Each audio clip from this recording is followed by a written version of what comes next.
الصالحين إلى يوم الدين ولعنة الله على الظالمين.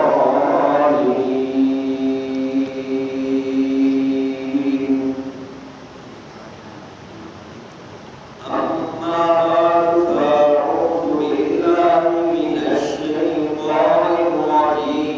بسم الله الرحمن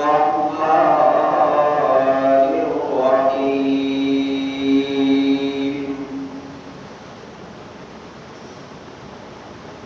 أرسل رسوله بالحق بشيرا ونذيرا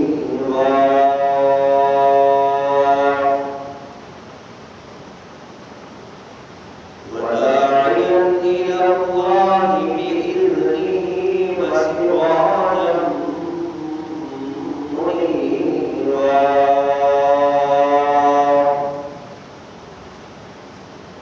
وقال النبي صلى الله عليه وآله وسلم: أنا خاتم النبيين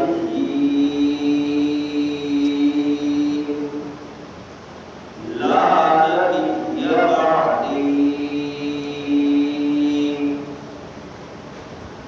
سبحان ربك رب العزة عما يصفون وسلام على المرسلين والحمد لله رب العالمين.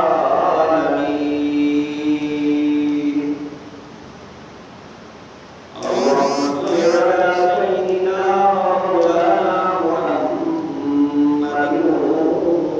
وبارك وسلم. انتہائی والد احترام دوستو بزرگوں، ربیع الاول کا ماہ شروع ہوتا ہے اور مسلمانوں کی تاریخ کے اندر ربیع الاول کا مہینہ خاص اہمیت رکھتا ہے. اس کی وجہ اس ماہ ساقی کوثر، شافع محشر، سرور کونین، امام الانبیاء، خاتم الانبیاء، مخدوم الانبیاء، محمد مصطفیٰ احمد مجتبیٰ صلی اللہ علیہ وآلہ وسلم کی ولادت ہے.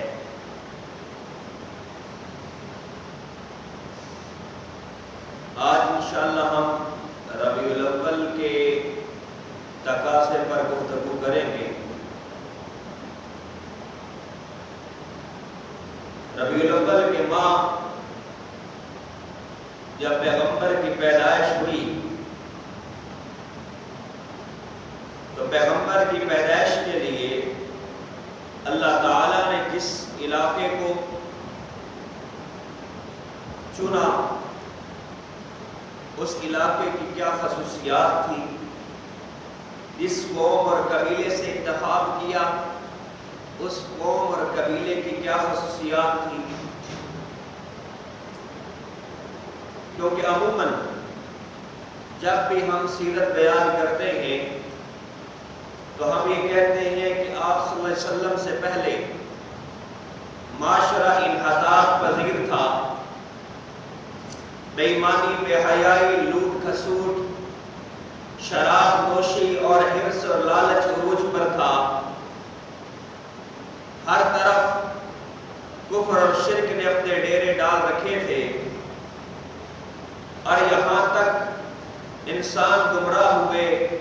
شرک نے ان کے دماغ پر ایسا پردہ ڈالا کہ انہوں نے بیت اللہ کے اندر 360 بت لا کر کھڑے کر دیے اور پھر ان کی عقل اتنی معوف ہوئی کہ انہوں نے بیت اللہ کے اندر کپڑے اتار کر ننگا طواف کرنا شروع کر دیا.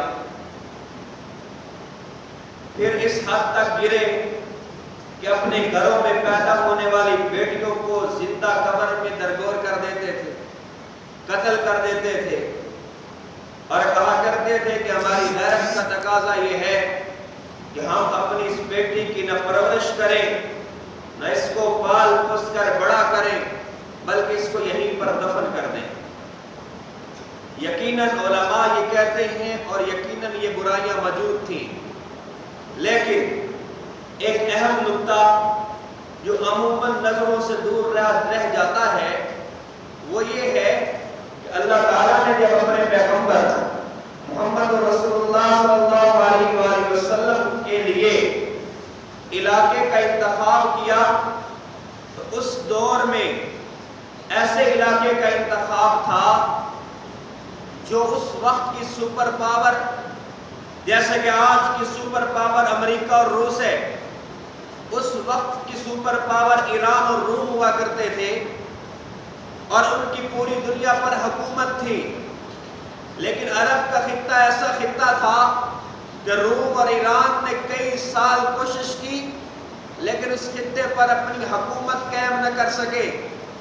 دوسرے لفظوں میں عرب وہ خطہ تھا جو غلامی پسند نہیں کرتا تھا، ان کی فطرت میں غلامی نہیں تھی، اور غلامی بھی انہی قوموں کو ملتی ہے جن کے اندر حریت کا جذبہ کم ہوتا ہے۔ اس کا مطلب یہ ہوا کہ وہ حریت پسند تھے اور وہ جنگ و جدل سے گھبرایا نہیں کرتے تھے، پیٹھ نہیں موڑا کرتے تھے، بلکہ سامنے آ کر لڑا کرتے تھے۔ یہی وجہ ہے کہ اس وقت کی سپر پاوریں زور لگا چکی تھی لیکن عرب کے خطے پر ان کی حکومت قائم نہ ہو سکی۔ بیت اللہ پر نہ ایران قبضہ کر سکا، نہ بیت اللہ پر روم قبضہ کر سکا، بلکہ وہ ایک آزاد خطہ تھا۔ اللہ نے جب اپنے پیغمبر کو پیدا کرنے کے لیے خطے کا انتخاب کرنا چاہا تو اللہ نے اپنے پیغمبر کے دل کے اندر اور اپنے پیغمبر کے اندر حریت کوٹ کوٹ کر بھری تھی، اور اللہ نے خطہ بھی ایسا پسند کیا جو حریت پسندوں کا خطہ تھا۔ یعنی آپ کی پرورش بھی ایسے خطے میں ہوئی جو آزادی پسند تھے، حریت پسند تھے، غلامی ان کو پسند نہیں تھی، لہذا جذبے والے تھے، جنگ و جدل سے گھبرایا نہیں کرتے تھے، لہذا اللہ نے ایسے خطے کو پسند کیا جو خطہ غلامانہ سوچ نہیں رکھتا تھا۔ دوسری خصوصیت عرب میں یہ تھی کہ وہ فصیح البلیغ تھے اور فصیح اللسان تھے، وہ فی البدی گھنٹوں تقریریں کیا کرتے تھے، تھکتے نہیں تھے بلکہ بولتے چلے جاتے تھے۔ ان کے ہاں شعر و شاعری کی محفلیں سجا کرتی تھیں، اور ایسی محفلیں کہ فی البدی شعر پڑھتے تھے اور پڑھتے چلے جاتے تھے۔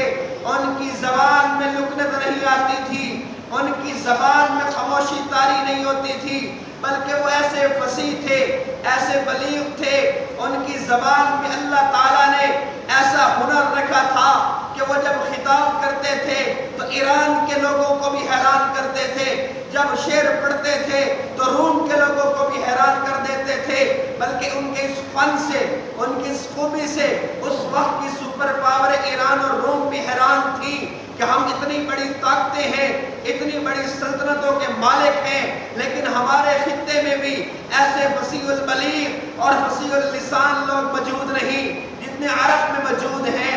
لہذا تجارت میں اتنے ماہر تھے کہ جب تجارت کے لیے نکلتے تھے روم اور ایران میں تجارت کی انہوں نے ایسے جھنڈے گاڑے تھے کہ مکہ اور مدینہ تجارت کے لحاظ سے انتہائی مشہور تھے۔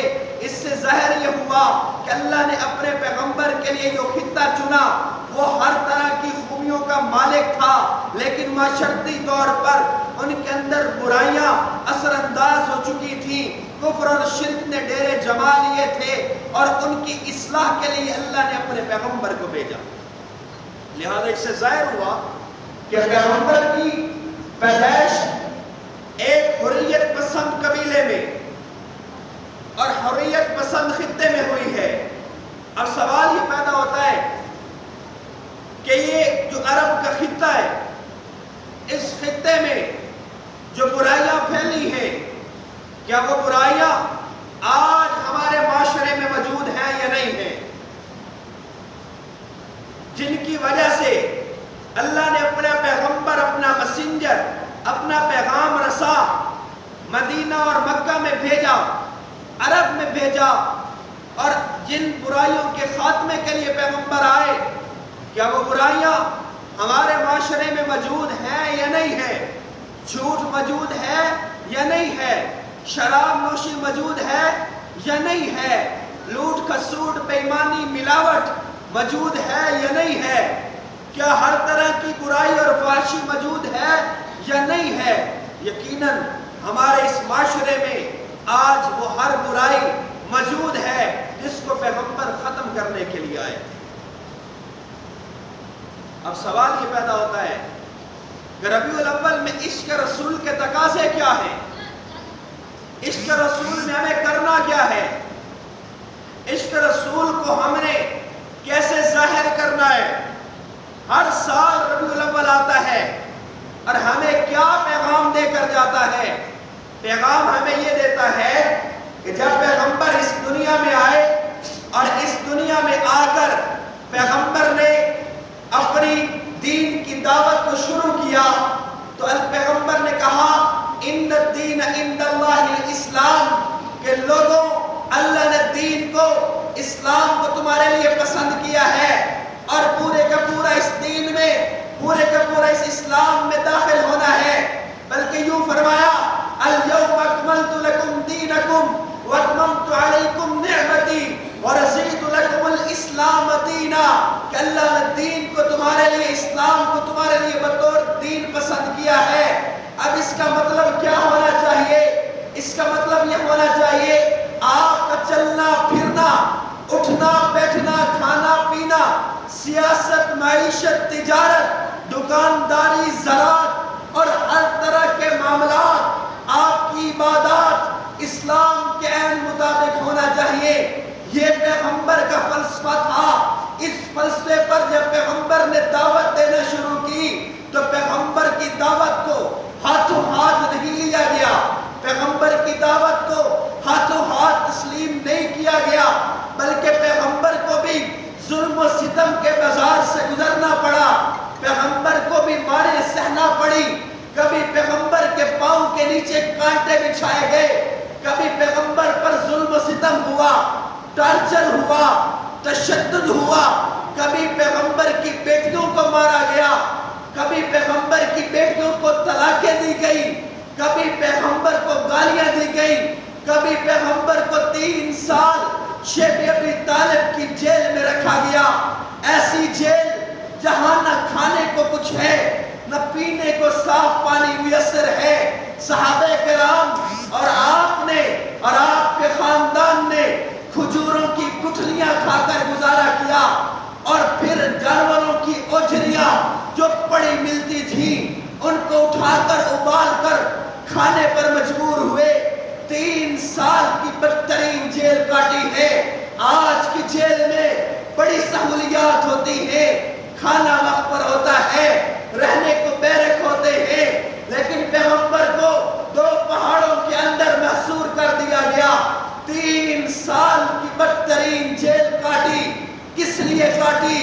اس لیے کاٹی ان الدین عند اللہ الاسلام، پورے کا پورا دین میں داخل ہونا ہے۔ دین کو اللہ نے اسلام کو بطور دین پسند کیا ہے۔ پیغمبر نے ہر ظلم کو برداشت کیا، ہر تشدد کو برداشت کیا۔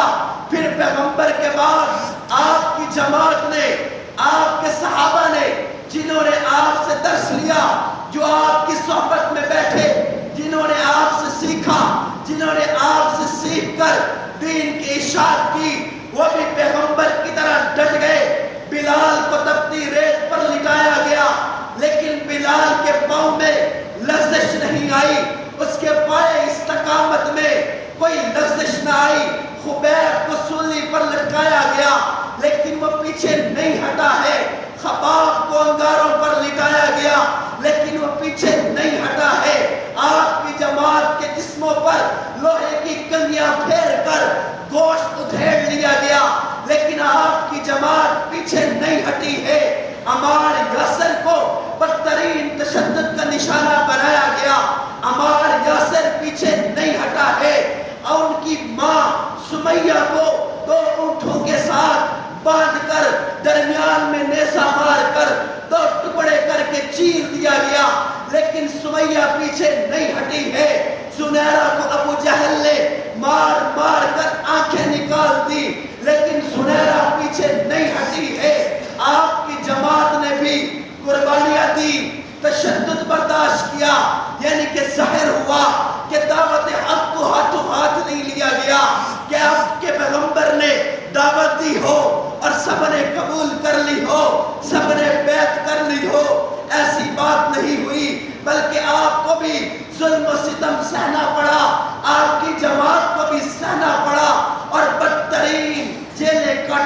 گئی، اور اس کے بعد اس عظیمت کے سفر کے بعد، اس پرتشدد راستے کے بعد، پھر جا کر ریاست مدینہ کا قیام ہوا، پھر جا کر امن والی ریاست قائم ہوئی، پھر جا کر اسلام والی ریاست قائم ہوئی۔ اس سے ظاہر یہ ہوا کہ پیغمبر نے جس وجہ سے تشدد برداشت کیا، پیغمبر کے صحابہ نے جس کی وجہ سے تشدد برداشت کیا، وہ صرف اور صرف جشن منانا نہیں تھا، وہ اسلام کی دعوت تھی، اسلام کی تبلیغ تھی، اسلام کی اشاعت تھی، اسلام کی دعوت تھی، اور اسلام کی طرف لوگوں کو موڑنا تھا۔ جب یہ معاملہ یہاں پر طے ہو گیا کہ پیغمبر نے بھی قربانیاں دے دی، جب یہ معاملہ یہاں پہ طے ہو گیا پیغمبر کی جماعت نے بھی قربانیاں دی، تو بات صرف یہی نہیں رکی۔ پیغمبر کی جماعت میں جب خلفائے راشدین کا دور گزر گیا، پھر جب یزید نے مسند سنبھالا، تو یزید نے مسند سنبھالتے ہوئے پھر کہا کہ میرے اور میرے درباری آئین شریعت کے پابند نہیں ہوں گے، اسلام کے پابند نہیں ہوں گے۔ تو پھر پیغمبر کے نواسے امام حسین نے بھی میدان میں اتر کر اپنے خاندان سمیت 72 لوگوں کی لاشیں اٹھائے، 72 لوگوں نے کربلا میں خون بہایا، 72 لوگوں نے کربلا میں سر کٹوائے۔ اس میں بچے بھی شامل تھے، بڑے بھی شامل تھے، بزرگ بھی شامل تھے، لیکن پیغام اور دعوت یہ دے دی کہ جب بھی اسلام کی بات آئے گی، جب بھی آئین شریعت کی بات آئے گی، تو پھر وکیل ہو، ڈاکٹر ہو، تاجر ہو، کسان ہو، عالم ہو، غیر عالم ہو، حاکم ہو، محکوم ہو، بادشاہ ہو، رعایا ہو، مالدار ہو، تاجر ہو، رئیس ہو، مزدور ہو، طالب علم ہو، دنیا کا ہر طبقہ اسلام کی پیروی کرے گا۔ جو طبقہ اسلام کی پیروی نہیں کرے گا اس کا تعلق نہ اسلام سے ہے نہ پیغمبر کی ذات سے ہے۔ اور اس کے بارے میں قرآن نے کیا کہا؟ قرآن نے کہا وَأَطِیعُوا اللَّهَ وَأَطِیعُوا الرَّسُولَ لَعَلَّکُمْ تُفْلِحُونَ۔ اور لوگوں، اگر تم کامیابی چاہتے ہو، تم فلاح چاہتے ہو، تو اللہ اور اس کے رسول کی اطاعت کر لو۔ اللہ اور اس کے رسول کی اطاعت میں تمہاری کامیابیاں ہیں۔ تمہارا کھانا ہو تو اللہ اور اس کے رسول کے مطابق ہو، تمہارا پینا ہو تو اللہ اور اس کے رسول کے مطابق ہو، تمہاری دوستیاں ہو تو اللہ اور اس کے رسول کے مطابق ہو، تمہاری معاشرت ہو تو اللہ اور اس کے رسول کے مطابق ہو، تمہاری معیشت ہو تو اللہ اور اس کے رسول کے مطابق ہو، تمہاری تجارت ہو تو اللہ اور اس کے رسول کے مطابق ہو، تمہاری زراعت ہو تو اللہ اور اس کے رسول کے مطابق ہو، تمہاری کوئی بھی ایکٹیویٹی، تمہاری کوئی بھی سرگرمی اللہ اور اس کے رسول کے دائرے سے جب ہٹ جائے گی تو منہ پر مار دی جائے گی، قابل قبول نہیں ہوگی۔ تو ربیع الاول میں ہم کیا کرتے ہیں؟ ہم یہ کرتے ہیں، ہم جشن منا کر، ہم لائٹیں لگا کر یہ بات طے کر لیتے ہیں کہ ہم نے حق غلامی ادا کر دیا۔ ہم یہ بات فائنل کر لیتے ہیں کہ ہم نے جلوس نکال کے، دیگے پکا کے، محفلیں سجا کے، جلسے کر کے سالانہ ہم نے پیغمبر کی دعوت کا حق ادا کر دیا ہے۔ ایسی بات نہیں ہے۔ پیغمبر کو نہ دعوت ہمارے ان جلسوں کی ضرورت ہے، نہ اللہ کو ہمارے ان جلسوں کی ضرورت ہے، نہ پیغمبر کو ان لائٹوں کی ضرورت ہے، جب تک تمہارے دل اور قلب میں ایمان کی لائٹ میں جل جائے۔ چنانچہ ربیع الاول میں کچھ ایسی چیزیں ہیں جو رائج ہیں، جن کا شریعت سے کوئی تعلق نہیں ہے۔ یاد رکھو، اصول شریعت یہ ہے کہ آپ کی عبادت، اس کا ظاہری جو سبق نکلتا ہو وہ بھی شریعت کے مطابق ہونا چاہیے، آپ کی عبادت کا طریقہ بھی شریعت کے مطابق ہونا چاہیے، آپ کی عبادت کا تمام تر لوازمات شروع سے لے کر اینڈ تک شریعت کے عین مطابق ہونے چاہیے۔ اگر آپ کی عبادت سے شریعت کے ظاہری اصولوں کے ٹوٹنے کا سبب ظاہر ہوتا ہے تو وہ عبادت نہیں کہلائے۔ گیا ہے۔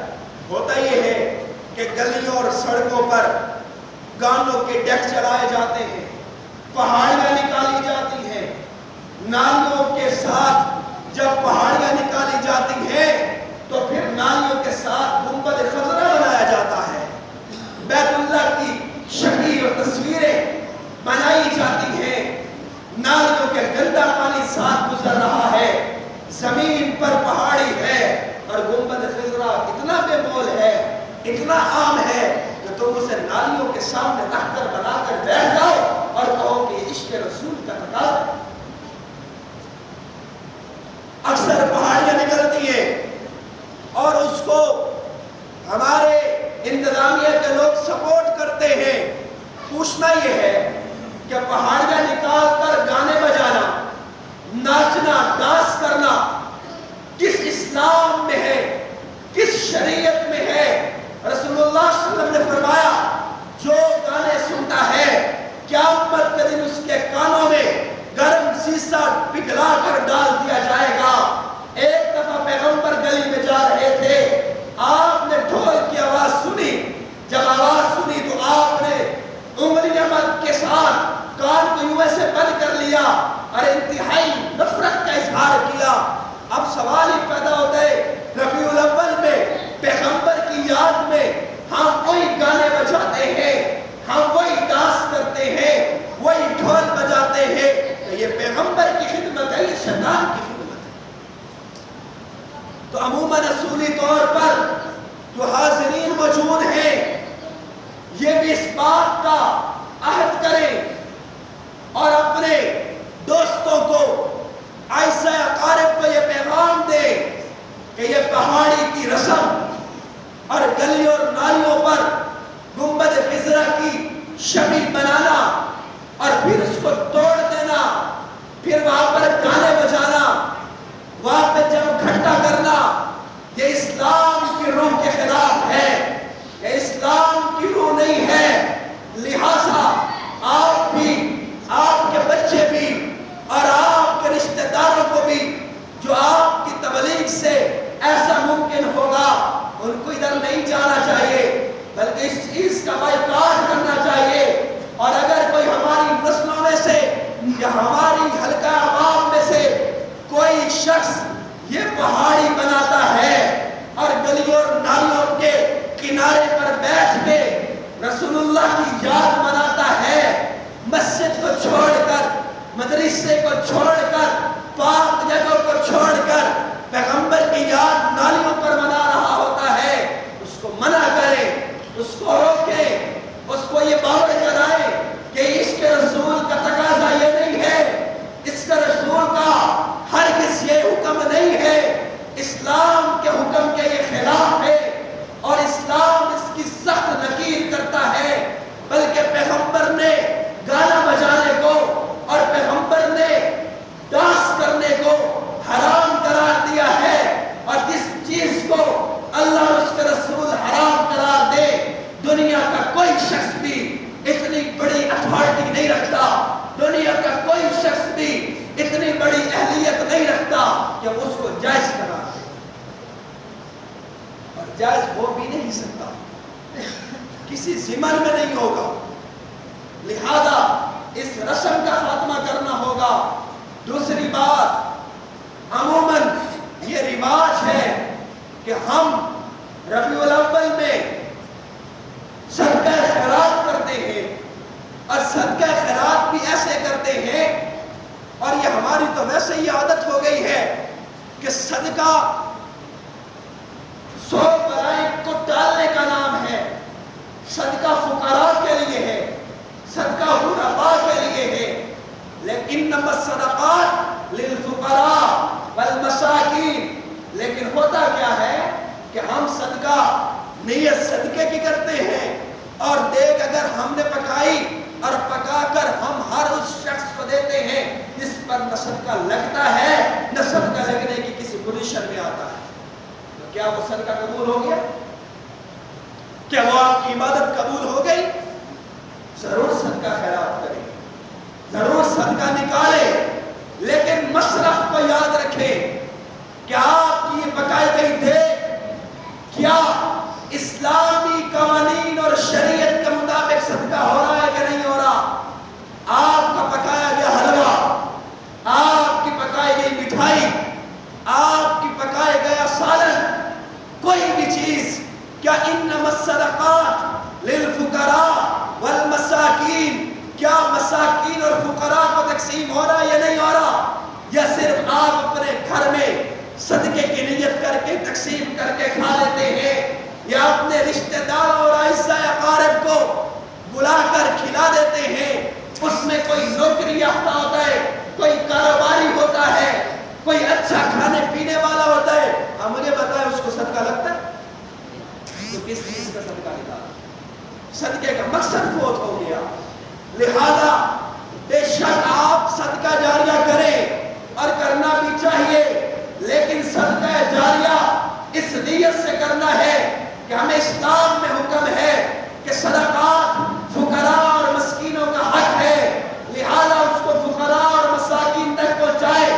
آپ کے پڑوسی کے گھر میں کھانے کا نہیں، آپ کے گھر میں کے ساتھ رہنے والے آپ کے پڑوسی کے پاس اپنے بچوں کی کفالت کے لیے پیسے نہیں، آپ 10 دے کے تقسیم کر دیں، لیکن آپ نے مقصد پورا نہیں کیا۔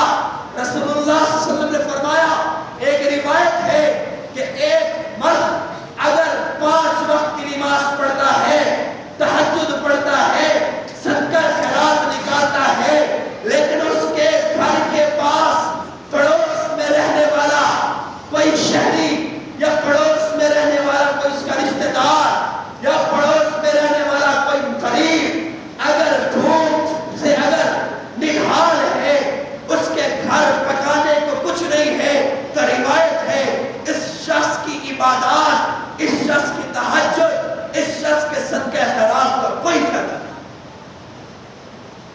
اس سے ظاہر یہ ہوا کہ ہمارے ہاں یہ رواج غلط ہے، پیغمبر نے سختی سے منع کیا، بلکہ ایک عورت تھی، میں جانوروں کی مثال دے کر آپ کو سمجھانا چاہوں گا۔ ایک عورت تھی، نمازی تھی، تہجد گزار تھی، پیغمبر کے دور میں تھی، پیغمبر کے دور میں اس نے ایک بلی کو بھوکا باندھ کر، پیاسا باندھ کر، روٹی نہ دے کر، خوراک نہ دے کر مار دیا، تو پیغمبر نے کہا یہ جنتی نہیں ہے، جہنمی ہے، جبکہ ایک فاحشہ بدکارہ عورت تھی، روایات میں آتا ہے وہ برائی کر کے جا رہی تھی، وہ کسی برائی کے اڈے سے نکلی تھی، اس نے راستے میں دیکھا ایک کتا بھوکا پیاسا بلک رہا ہے اور مرنے کے قریب ہے، اس نے کتے کو دیکھا تو اس کو ترس آ گیا، اس نے کیا کیا، وہ کنویں پر گئی، اس نے دیکھا کنویں سے پانی نکالنے کو کوئی مناسب انتظام موجود نہیں ہے، تو پھر اس نے اپنا دوپٹہ اتارا، اس کو پھاڑ کر رسی بنائی اور اپنا جوتا اتار کر کنویں میں ڈالا اور جوتے سے پانی نکال کر اور کتے کے آگے ڈالا، کتے نے پانی پیا، اس کے جان میں جان آئی، اللہ کی رحمت جوش میں آئی۔ روایات میں آتا ہے اللہ نے اس فاحشہ اور بدکارہ عورت کی بخشش اور مغفرت کے فیصلے فرمائے۔ اس سے ظاہر ہوا کہ آپ کے پڑوس میں بلی مر جائے، جانور مر جائے، اللہ وہ معاف کرنے کو تیار نہیں، اور ایک انسان جس کے حقوق کا تعین، ایک روایت میں آتا ہے رسول اللہ نے فرمایا کہ پڑوسی کے اتنے حقوق ہیں کہ اللہ نے مجھے اتنی تاکید کی ہے کہ مجھے خدشہ تھا کہ کہیں پڑوسی وراثت کا حقدار نہ بن جائے، تو لہٰذا ربیع الاول میں جب آپ صدقہ خیرات نکالیں، اس بات کا ضرور توجہ سے اس بات کا آپ اندازہ لگائیں، آپ کے پڑوس میں، آپ کے ارد گرد کے مکانات میں کوئی آپ کا پڑوسی، کوئی غریب ایسا تو نہیں جس کے پاس کھانے کو نہیں، کوئی ایسا تو نہیں کہ وہ بیمار ہے اور علاج کے پیسے نہیں، کوئی ایسا تو نہیں کہ وہ مجبور ہے، مقروض ہے، قرض ادا کرنے کے لیے رقم موجود نہیں اور وہ دھکے کھا رہا ہے۔ شریعت میں آتا ہے کہ جو شخص خاموشی سے جا کر اس کی مالی معاونت کر دے گا، اس سے بہترین صدقہ نہیں ہے۔ بات ختم کرنے والا ہوں۔ ایک روایت میں آتا ہے رسول اللہ نے فرمایا جس شخص کی بہن اور بیٹی کو طلاق ہو گئی اور پھر اس کے گھر آ گئی اور پھر اس نے اس کے ساتھ حسن و سلوک کا معاملہ کیا، اچھا برتاؤ کیا، پیغمبر نے کہا کہ کائنات کا بہترین صدقہ کیا ہے۔ پھر فرمایا کہ جس شخص نے بہن اور بیٹی کا حق اٹھایا تو پوری اس کمائی کے اندر جب تک وہ ایک چپے کی کمائی، پوری کمائی کے اندر 1 روپیہ بھی اس کا حلال نہیں، سارا کا سارا حرام ہے۔ ایک روایت میں یہ بھی آتا ہے جس شخص کے اللہ نے بیٹیاں دی، 3 بیٹیاں ہوئی اور اس نے اچھی تربیت کی اور تربیت کر کے اس کو اچھی طرح رخصت کیا، رسول اللہ نے فرمایا کہ جنت میں وہ میرے ساتھ یوں ہوگا جیسے یہ 2 انگلیاں ہیں۔ لہذا بہترین صدقہ یہ بھی ہے، اگر آپ کے گھر میں آپ کی طلاق یافتہ بہن بیٹی موجود ہے یا بیوہ بہن بیٹی موجود ہے تو پھر آپ اس کی کفالت کریں۔ اللہ کے پیغمبر نے اس کو کائنات کا بہترین صدقہ قرار دیا ہے، اور صدقہ دکھلاوا کر کے نہ کرے۔ امام زین العابدین رحمت اللہ علیہ کے بارے میں مشہور ہے کہ وہ کئی گھروں کی کفالت کرتے تھے، رات کو اندھیرے میں نکلتے تھے اور جا کر اشرفیوں کی تھیلی اندھیرے میں پھینک آیا کرتے تھے۔ صبح جب مالک مکان اٹھتے تھے گھر میں دولت کو پاتے دعا کیا کرتے تھے، اے اللہ جس نے ہمارا خیال کیا ہے تو اس کا خیال فرما۔ جب امام زین العابدین کا انتقال ہوا تو پھر کئی گھرانوں کے جب چولہے بند ہوئے تو اس وقت لوگوں کو پتا چلا کہ ہمارے گھروں کی کفالت کوئی اور شخص نہیں، امام زین العابدین کیا کرتے ہیں۔ آج ہم نے 10 کلو آٹا دیتا ہو تصویریں بناتے ہیں، 5 کلو کے چاول تقسیم کرنے ہو 1100 فوٹو بناتے ہیں، 1100 دکھلاوے کرتے ہیں۔ اللہ کے پیغمبر نے کہا جس نے صدقہ دکھا کر کیا اس کا صدقہ منہ پہ مار دیا جائے۔ لہذا ربیع الاول کے میں عشق رسول کے تقاضے خلاصہ یہ ہے کہ پہلی بات یہ ہے کہ ہم اپنا مواخذہ کریں۔ سال بعد ربیع الاول آتا ہے، یہ بتانے کے لیے آتا ہے کیا ہم پیغمبر کے مطابق اپنا چال اتوار، اپنا فعل، سیاست، معیشت، تجارت، اپنا چلنا پھرنا، اٹھنا بیٹھنا، کھانا پینا، زراعت، تجارت، دکانداری، کیا ہم پیغمبر کے مطابق کر رہے ہیں یا نہیں کر رہے؟ اگر نہیں کر رہے تو ہم عاشق رسول نہیں ہیں۔ اگر ہم سود کھاتے ہیں اور لیتے ہیں اور دیتے ہیں، سودی کاروبار کرتے ہیں تو ہم عشق رسول کے تقاضے پورے نہیں کر رہے۔ اگر ہم جھوٹ بولتے ہیں، شراب پیتے ہیں، ہمارے معاملات درست نہیں ہیں، ہم سے ہماری بہنیں بیٹیاں راضی نہیں ہیں، ہم نے وراثت میں ان کو حصے نہیں دیے ہیں، ہم نماز کی پابندی کرنے کو تیار نہیں ہیں، تو ہم عشق رسول کے تقاضے پورے نہیں کر رہے۔ اور ربیع الاول یہ بتانے کے لیے آتا ہے آپ کے پیغمبر جس اسلام کے لیے آیا کیا ہم اس اسلام پر عمل کر رہے ہیں یا نہیں کر رہے۔ دوسری بات میں نے یہ کی ربیع الاول میں یہ پہاڑیاں نکالنا، ربیع الاول میں پہاڑیاں نکال کر گانے بجانا، ربیع الاول میں پہاڑیاں نکال کر ڈانس کرنا شرن حرام ہے۔ اسلام میں اس کا کوئی تصور نہیں ہے۔ آپ کا جاننے والا، آپ کا بیٹا، آپ کا کوئی تعلق والا، آپ کا کوئی دوست یہ نکالتا ہے اس کو تلقین کرے، تبلیغ کرے، ورنہ آپ بھی مجرم ہوں گے۔ حدیث پاک کا مفہوم ہے ہاتھ سے روک سکتے ہو تو روکو، زبان سے روک سکتے ہو تو روکو، نہیں تو کم از کم دل میں برا جانو، ورنہ تم منافقت کی بہترین سیڑھی پر ہو، منافقت کی بہترین منزل پر ہو، اس کے بعد کی منافقت کی منزل نہیں ہے۔ اور منافق کے لیے اللہ نے قرآن میں کیا فرمایا؟ نار حامیہ، جہنم کا آخری گڑھا منافق کے لیے ہے۔ اور میں نے تیسری بات یہ کی جب صدقہ خیرات نکالو کسی کو بتاؤ نہیں، کسی کو دکھاؤ نہیں، اور صدقہ خیرات قرآن میں آتا ہے انما الصدقات للفقراء والمساکین، صدقہ فقیروں اور مسکینوں کا حق ہے، غرباء کا حق ہے، لیکن ہم صدقہ خیرات کرتے وقت اس کا خیال نہیں رکھتے ہیں۔ ہم ہر رشتہ دار کو جس پر صدقہ نہیں بھی لگتا اس کو بھی کھلاتے ہیں، ہم دکھا کر کرتے ہیں، دکھا کر نہیں کرنا۔ بہن بیٹی گھر میں موجود ہے، بیوہ ہے یا طلاق یافتہ ہے، اس کے ساتھ اچھا برتاؤ کر لو۔ پیغمبر نے کہا کائنات کا بہترین صدقہ یہی